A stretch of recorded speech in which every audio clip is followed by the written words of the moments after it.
আবারও অস্থিরতা শুরু হয়েছে জাতীয় রাজস্ব বোর্ড এনবিআরে।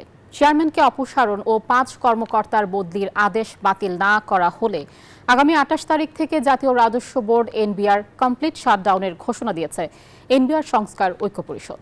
আন্তর্জাতিক যাত্রী সেবা ও রপ্তানি ব্যতীত কর, কাস্টমস ও ভ্যাট বিভাগের সকল দপ্তরে এই কর্মসূচি চলবে বলে জানান তারা।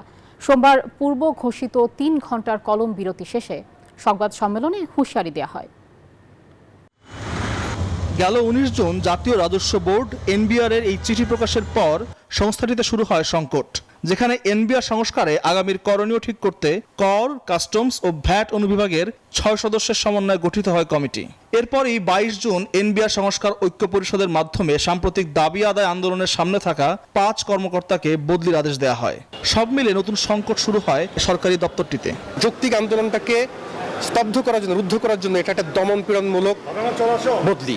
বর্তমান চেয়ারম্যান তিনি একজন ফেসিবাদী চেয়ারম্যান এবং তাকে উৎখাত করাটাই হচ্ছে আমাদের মূল দাবি। তিনি পতিত ফ্যাসিস্ট আওয়ামী লীগ সরকার কর্তৃক নিয়োগকৃত ও তাদের এজেন্ডা বাস্তবায়নকারী সচিব। আমাদেরকে বাদ দিয়ে এই সংস্কার প্রক্রিয়া এগিয়ে নিয়ে যাওয়ার একটা দুরভিসন্ধি প্রক্রিয়া চলমান। এই জাতীয় রাজস্ব বোর্ডের যিনি চেয়ারম্যান আছেন, চেয়ারম্যান মহোদয় আমাদের সাথে সম্পূর্ণরূপে অসহযোগিতা করছেন। চেয়ারম্যানের অপসারণ এবং প্রস্তাবিত সংস্কারে প্রতিনিধিত্বের দাবিতে পূর্ব ঘোষণা অনুযায়ী সোমবার সকাল 9টা থেকে দুপুর 12টা পর্যন্ত 3 ঘণ্টার কলম বিরতি পালন করেন কর্মকর্তা ও কর্মচারীরা। এনবিআর সংস্কার ঐক্য পরিষদের ডাকে কাফনের কাপড় পরে অংশ নিয়েছেন অবস্থান কর্মসূচিতে। কলম বিরতি শেষে সংবাদ সম্মেলনে জানানো হয় পরবর্তী কর্মসূচি।